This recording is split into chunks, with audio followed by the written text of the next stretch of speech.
Hello, everyone. My name is Ali Coiro, and I am the Director of the Office of Natural Family Planning for the Archdiocese of St. Louis. And I'm super excited to be joined with a very special guest today to have a conversation about NFP in honor of NFP Awareness Week. So without further ado, this is Ellen Holloway, and I'm just going to have her introduce herself. Hi, everyone. My name's Ellen, like Ali just said, and I run Vines in Full Bloom, which is a sex, intimacy, and NFP awareness business for Catholics. I host the podcast Charting Toward Intimacy, which focuses on marriage, sex, and intimacy, as well as natural family planning. And really, I became passionate about this topic of natural family planning, sex and intimacy, right when my marriage got started, because we really did not have a good understanding of what the church teaches, both on contraception, but then also on the goodness and holiness of sex. We were just fed the lies of culture, and that impacted our marriage substantially. And the first 6 months to a year of our marriage were really hard because of these lies that we had believed about contraception and just the kind of overall promiscuity of culture and things like that. And once we realized what was going on and started learning more about just how incredible, like, the church views sex and intimacy and how good and holy it is, we were able to just start turning ourselves more and more to God and really just overhauling our entire marriage through understanding why the church teaches natural family planning, why the church cares so much about sex and intimacy, why there's rules around it, and actually how those rules that the church give us are ways that help us achieve holiness. They're not just these barriers to stop us from doing anything fun. I feel like I hear that a lot. And so that's how I got into doing what I'm doing now, which is I have courses and coaching, and I run the podcast, really just spreading the truth and goodness and beauty of sex and intimacy throughout the Catholic community. I love that. It's such a needed topic, and it's so awesome to have a resource that you know is reliable, that's not going to go against anything you believe, but to just give you answers to questions that people have. So I'm super excited to have you. We got a chance to meet at Seek after I was a listener, am a listener of the podcast, and then we connected on Instagram and then met up at Seek in St. Louis, which was so awesome. And now we get to have her back, and I just get to chat with a friend. So that's really fun. And I'm happy all of you get to hear all her wisdom as well. So this week during NFP week, we've been really focusing on creating some materials to help everyone to understand why the church teaches what the church does about natural family planning and about contraception, mainly in the areas of being unitive and procreative, being total, faithful, fruitful, free, and how responsible parenthood plays a part in all of that. And of course, it's really, well, it's one thing to read these articles and say, okay, I think I remember that from marriage prep, and you can think about it and bring it to prayer, but how do we translate that theological or that even theoretical why into our lived experience in marriage? So we would love to dig in this conversation just to talk about fostering intentional intimacy, and intimacy meaning spiritual, emotional, physical, intellectual, all the things, not just what the world tells us intimacy is. So just to dive right in, a question my content team and I were just talking about, like, what do we want to know? But how does a couple best keep both the unitive and the procreative at the utmost importance? So, for example, if you are trying to achieve pregnancy or trying to conceive, how do you really lean into always keeping sex unitive, even though you obviously know procreative is a goal at that time? What are your thoughts on that? Absolutely. Yeah, that is such a good question. And I think it's something that we as humans, we tend to just lean toward one or the other. And part of this really comes from this, we have this cultural influence of black and white of, are you trying to achieve pregnancy or are you not trying to achieve pregnancy? Like, and that I see that stem from all of birth control and contraceptive is like, you have either yes or no. Whereas when you are a Catholic couple practicing natural family planning, there is a spectrum. And yeah, you might be way on one side, totally trying to avoid pregnancy, but there still has to be that procreative possibility available for God to use, because that is the point of sex. God, that is why God created sex, right? Like, we can just see it inherently in the act that biologically babies are made through sex. So we know that like the procreative purpose is an element of sex. But then also, again, looking biologically at what happens is when two people reach climax together, there are chemicals in the brain that cause bonding. We chemically have a unitive function of sex.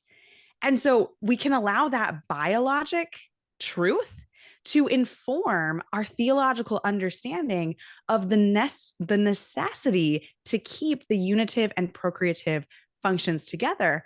And so if we go swing on the other side of the spectrum, right, a couple who is really trying to achieve pregnancy, it can be really easy to just turn it into a checkbox, right? And I hear this a lot actually from people who listen to my podcast or just who reach out to me on Instagram or via email. And they're like, oh my gosh, sometimes I don't want to have sex, but I know we're right there in the fertile window and we should, because we're trying to have a baby. And it's like, if that's what's going on in your mind, maybe you actually shouldn't have sex, because it is vital for us to keep that unitive purpose right up there in the forefront. That's what Pope Paul VI kind of explained to us in Humanae Vitae, was the inseparability of these two things. Is that if we try to take one of them out, then we end up losing the other one as well, because they're inseparable. And I talk about this a lot when I do presentations for natural family planning for couples who are preparing for marriage, is like in the contraception question, when we take out the procreative purpose, because procreation and unity are inseparable, unity disappears as well. So contracepted sex loses both this procreative and this unitive function. And so if we swing to the other side, it's just something that we need to be aware of and we need to be careful of, is that if we're focusing so much on achieving pregnancy and just having this be this checkbox, we need to have this, and we're not just like entering in freely and totally and faithfully, then we're missing out, we're missing out on that unitive aspect. And I think there are aspects of the procreative function that just kind of like we lose out on as well, and that gets a little bit deep into the theology of procreation, because yes, biologically a baby still might be made from an ununitive act, but there's more to it than that. But I think really ultimately what we need to be aware of is keeping these things in mind. And all we can do is bring our tiny yes to this relationship and allow God to pour his grace into it, right? And we also recognize, like, we as humans, we're never going to be perfect. We're never going to fully enter into an act of sex with our spouse like completely, freely, completely, totally, completely, faithfully, completely, fruitfully, because we're human and we have sin and we are broken in this way, but we can do the best that we can. And when we recognize our weakness in that, then God's able to work even more in our lives. And so if you're on that side and you're like, oh my gosh, sometimes sex does seem like a checkbox because we're just really trying to have a baby right now, even just that recognition and giving that recognition to God, he's going to be able to work wonders in your heart and in your relationship. Yeah. And I think I often think of like, okay, when we come together as a married couple, it's a gift of self. So if we are giving that gift of self, we need that unitive and that procreative. We need them both because we are both. We can't separate ourselves. Yeah, that's so beautiful. And it really brings me to like, okay, so to keep those both at the forefront, we need to be fostering intimacy all the time, regardless of our intention. Whether we're avoiding, whether we're achieving, where we're somewhere in that big spectrum of the middle, fostering intimacy with our spouse is critically important. Something actually I gleaned from your podcast a few episodes ago, but I love it because it's such a practical question that I can ask myself every day, that I can recommend to my NFP clients, is how can I grow in intimacy with my spouse today? And it helped me to really frame like, this doesn't have to be like super philosophical. This could be, let's sit on the couch next to each other when we're watching TV in the evening versus across the room. Like it could be something so small, something to, let's put our phones away for the whole night and just talk to each other. Or I just love how practical and simple that is. Do you have any other like really like small little tidbits of like practical advice for fostering intimacy, not including sex alone, but that holistic intimacy, the physical, the emotional, the intellectual, all of the areas, especially in times of abstinence, but again, anytime. Like what are some just everyday tips for your marriage to grow in that holistic intimacy that really NFP provides a framework for you to be intentional about growing in? Absolutely. Well, and it's interesting the way that you asked that was, especially during those times of abstinence, but then also all the time. And it is cool that NFP does kind of create that intentional framework of setting sex off of the table to make us realize that like we need to focus on these other areas of intimacy in order for sex to be ultimately what it's designed to be. One of the things I say a lot, people are probably sick of hearing me say it on my podcast, but you all can hear it now, is that sex is the fruit of a deeply intimate relationship. It is not the glue that holds a relationship together. And so when NFP, requires us to abstain if we're avoiding pregnancy for a time, then suddenly we are faced with the reality of, is sex a glue in our relationship or is it a fruit? And that's where I think, right? That's a good question. That's a good question to ask yourself every day. Is sex glue or is sex fruit?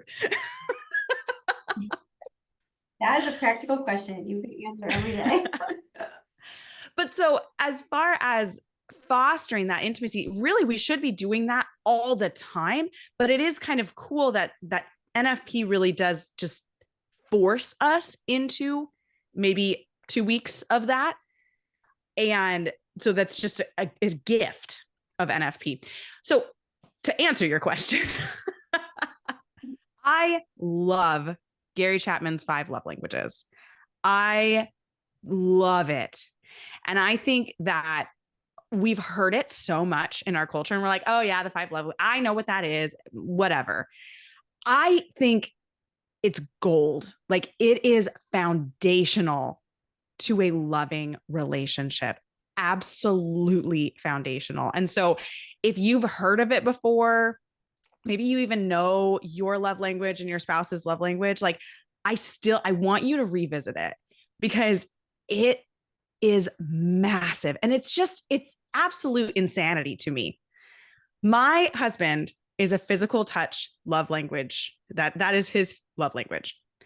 I am not. And I can't even comprehend how. Like, that's his love language. And I think that's the beauty of what Gary Chapman was able to like discover in his work with couples in counseling and find these 5 love languages, because it's something that we just can't even fathom exists in another person. But if we just trust it, if we believe in the 5 love languages, right? It is incredible. I mean, it's incredible the difference that me just grabbing my husband's hand and holding it as we're on a walk makes for him. And it doesn't make any difference for me because I don't really care. Like, it's just, touch is just not my love language, but it is his. And so I think that that is such a good place to easily, intentionally find some examples that are going to work really well for your spouse, right? If your spouse is a words of affirmation person, write them a little sticky note, stick it in their lunchbox before they go to work, like, or stick it on their car. Right? And that's going to like, it's going to feel so good to your spouse if that's their love language. And we're just able to pinpoint in these little tiny things that we can do that can make a huge impact in our spouse understanding how much we love them. And then also just in deepening ultimately that intimacy of our relationship. Yeah, and it really goes into like how we can be sacrificial in our marriage, like, yeah, I don't really care about holding your hand, but I know you love it. So let's Yeah. hold hands. And I just think that's so important to recognize that, to be able to communicate with it, and to just do it. Just fill your spouse's bucket in those ways, and then they fill yours. It's just such a ripe breeding ground for good, holy intimacy that like the Lord desires for our marriages.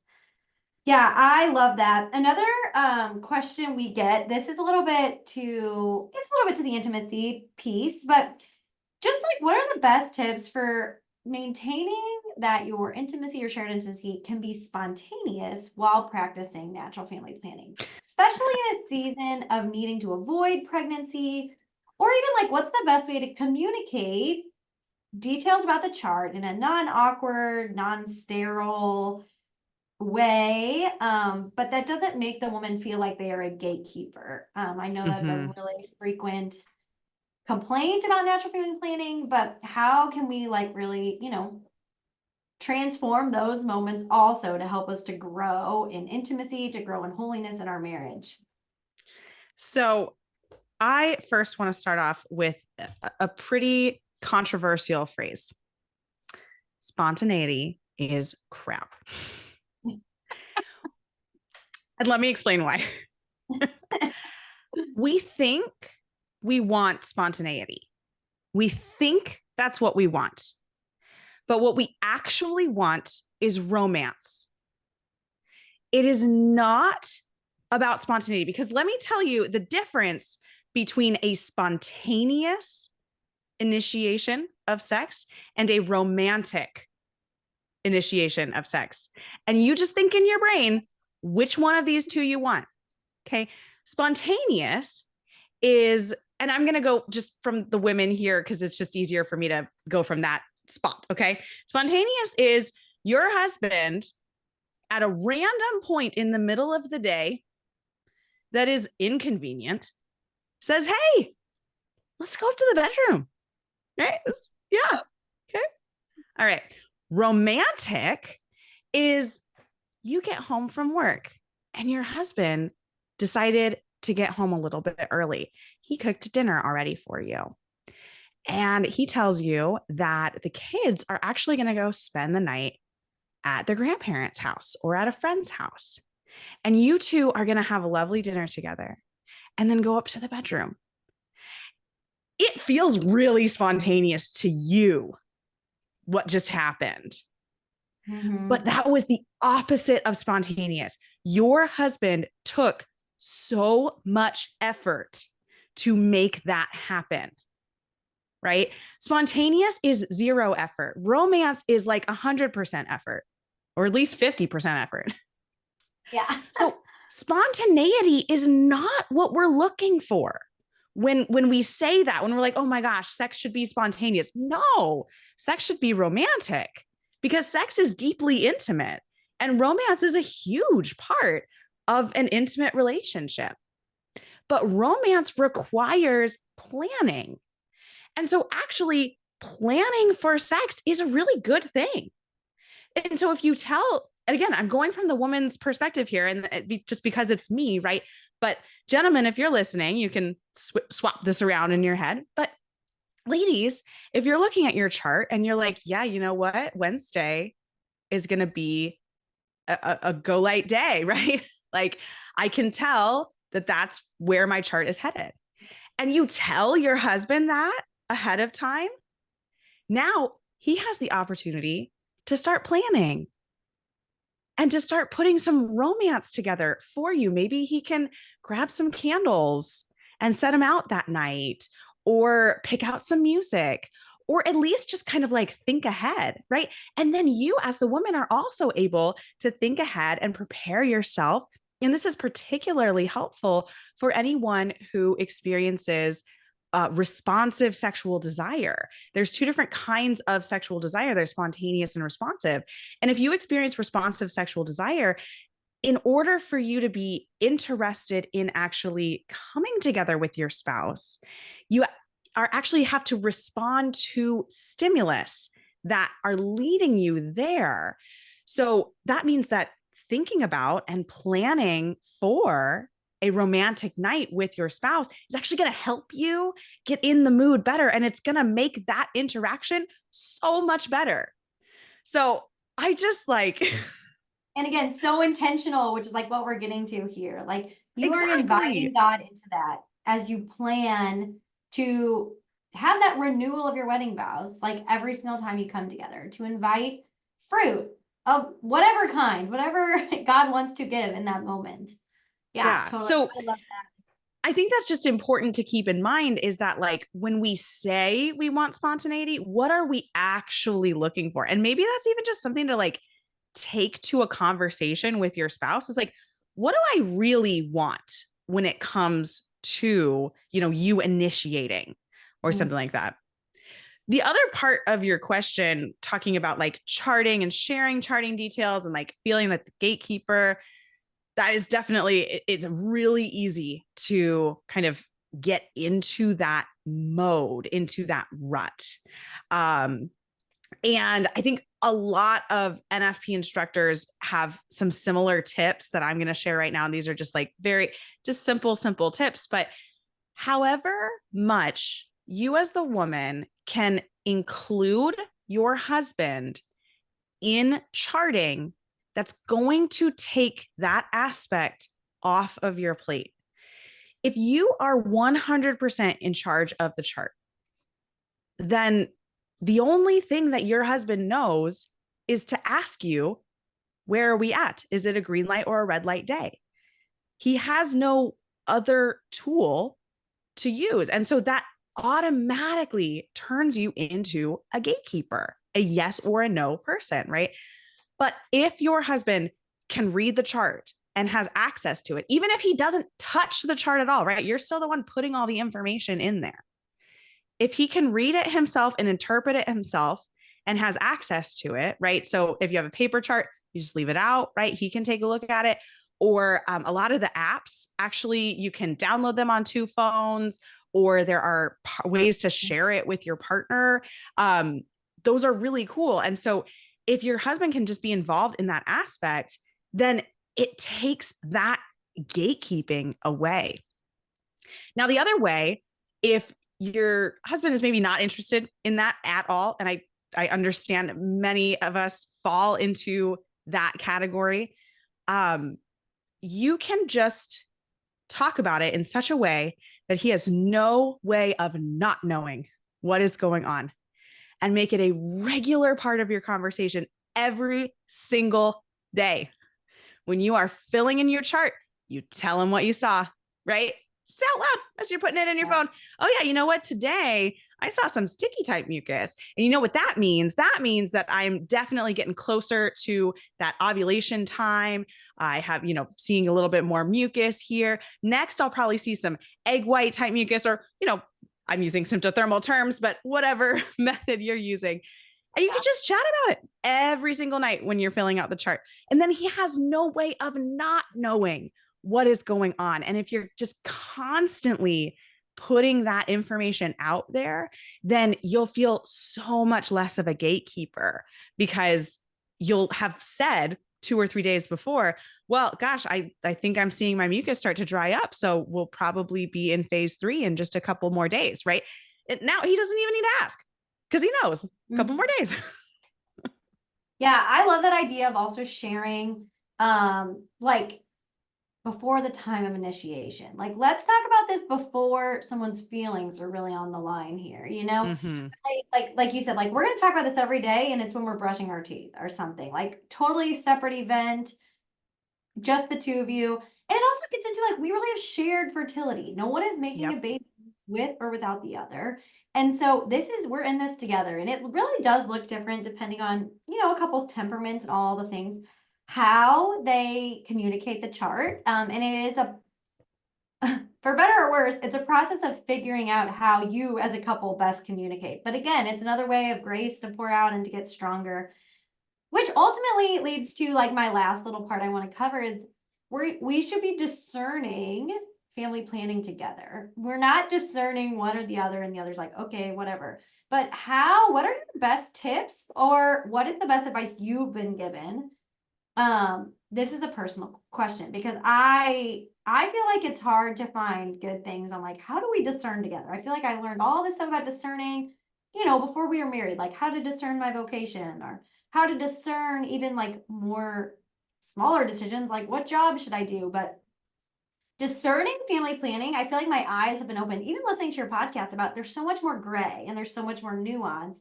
And that's beautiful, because a natural family planning system allows you and your spouse to communicate about that. It gives you a framework, a research, scientific, effective framework that you as a couple can decide, how is God calling you to use this month or for this period of time? So I guess just best advice that you've been given or that you give on discerning family size with your spouse.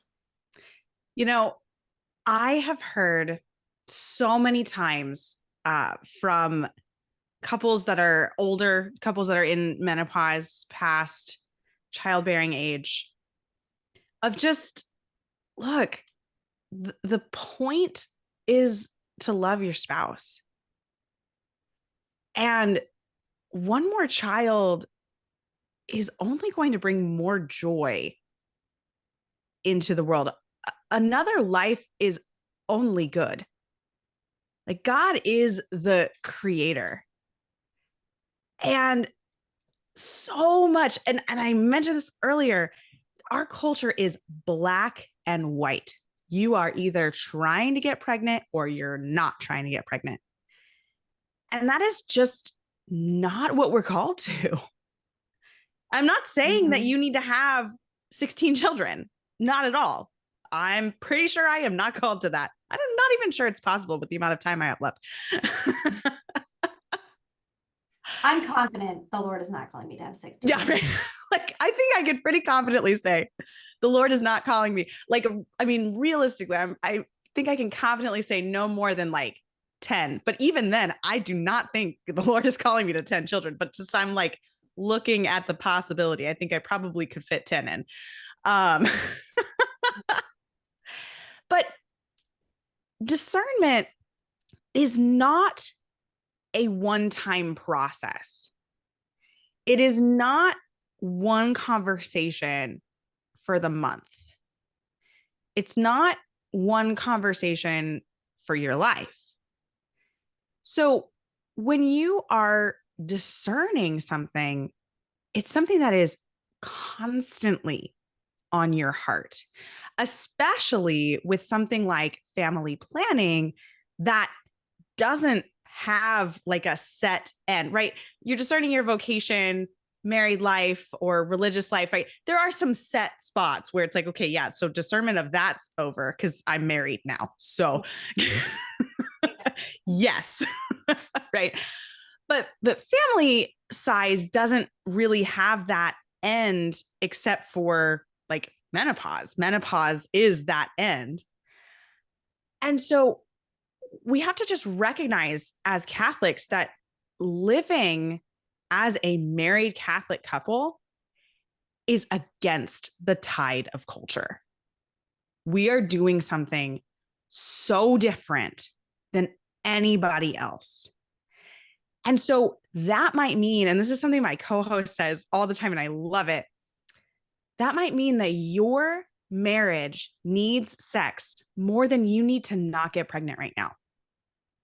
And it could be that day. And then the rest of the cycle, you just continue to avoid. But that particular day needed that unitive act to just come together. You just needed that. And sometimes your marriage does need that. And that's beautiful. And then other times, your marriage needs to not have a pregnancy more than your marriage needs to have sex. And that really plays into a lot of the building that deep intimacy outside of the bedroom, right? And there's so many ways to deeply build that intimacy. But I think just something that we have to be so careful of as Catholics is getting into this black and white. Well, right now we're trying to avoid, and that's it. Like that, we're just trying to avoid. And then it's like, you're like have blinders on to any needs that your marriage has. Mm-hmm. And that's just, we just have to be so careful of that. And so, yeah, I think just remembering that it's not a one-time conversation. It's not a conversation you have at the beginning of the month when your cycle starts and you're just like, okay, yep, we're trying to avoid this cycle. Great. Like it's a conversation to have maybe several times throughout the cycle, or to just always allow God to speak to your heart. And I've had this happen in seasons where, you know, my husband and I at the beginning of the cycle, we're like, yeah, no, we're definitely still in that season of trying to avoid. And then it's like partway through the cycle, I reach out and I'm like, I don't think so. Can we talk about this more? Right. And we've changed intentions mid-cycle. And sometimes that has resulted in a baby and sometimes it hasn't. And that's crazy too, to me, right? We can't control this. Just because a couple has sex during the fertile window doesn't mean that a baby is coming. We're always allowing for that procreative possibility. We're always allowing for that. And that's why we use natural family planning, is that we're always allowing God to be able to work a miracle in our marriage. And we're always allowing him to pour grace into our marriage, because that act is always going to be fruitful. And sometimes it's going to create a new life, but it is always going to be fruitful. It's always going to be life-giving. It's going to be life-giving in what our marriage gives to the rest of the world. Totally. I love that. Yeah. We always talk about like natural family planning and particularly the responsible parenthood piece, which is super countercultural against, I mean, totally. Unlike Christian denomination. I mean, it's unlike anything, this concept applied to family planning, that it's this balance of prudence, generosity, and chastity. Like, how do we balance all of these things in the way the Lord is calling us to? And another thing I've stolen from your podcast that I just love, but I think your co-host said it, but how natural family planning allows for the Holy Spirit at any point to be working in our physical bodies and allows us to be open to those promptings of avoiding or achieving, like, and how they strike and how like that grace wants to be poured. And I just love that. Like, it allows our bodies to be open to that possibility. I mean, literally in the act itself, but also just the promptings. Like, how are we being called to be prompted? Anyways, I think we could talk forever, but I'm not even sure how long this has been, but I think it's been probably longer than I was going for. But I have one final question, and I want people to hear very specifically where they can find your podcast, where they can find you on Instagram and your website. So if you want to share that, and then I have one fun question. Absolutely. So the podcast is called Charting Toward Intimacy. That's toward, no S. I use American, not English grammar. Hindsight is 2020. I would not have named it knowing. Oh my gosh. Anyway, so don't just, if you're searching for it, toward, not towards, Charting Toward Intimacy, you can find that wherever you find podcasts. And then my website is vinesinfullbloom.com. And that is where I have all of my course information and lots of other fun stuff over there. Yeah, please go check her out on Instagram and her website. She's got just really a gifted ministry to the church. So we're really grateful. But this week we've been doing some interactive questions on our Facebook and Instagram. And one of them, I just thought this was so fun and silly. But if you could pick 3 emojis to describe your experience, your current experience of NFP, what would they be? And I can tell you mine. If you my current experience, I'm pregnant right now. So. The pregnant emoji. Okay, that's a given. So I guess you can reflect on your past before pregnancy, or Let's your see, future postpartum. Oh, maybe postpartum. Let's see. I would do the shrugging lady. I think postpartum, I don't even know what this one's gonna bring. And that the like thinking face one that kind of has like its eyebrow up, like like the discerning face. Yeah, it's the discerning face. And then I think just a heart, for love, because the whole point is loving my spouse. And so, just the heart for love. That would be my 3. Yes, I love that. I have mine pre-thought of, since we thought of these questions, obviously. But I wanted to do this emoji. Number one, because it's like the, checking the mucus, but also I got this, it's dual purpose. And then I have the one with the little hearts around the face, because I think, just like the intimacy and, the glue, the fruit, not the glue. And then the like glasses, because I just love nerding out on everything about, women's health, how this all works together with the theology. And I love that. So the little nerdy smiley face, that's my 3.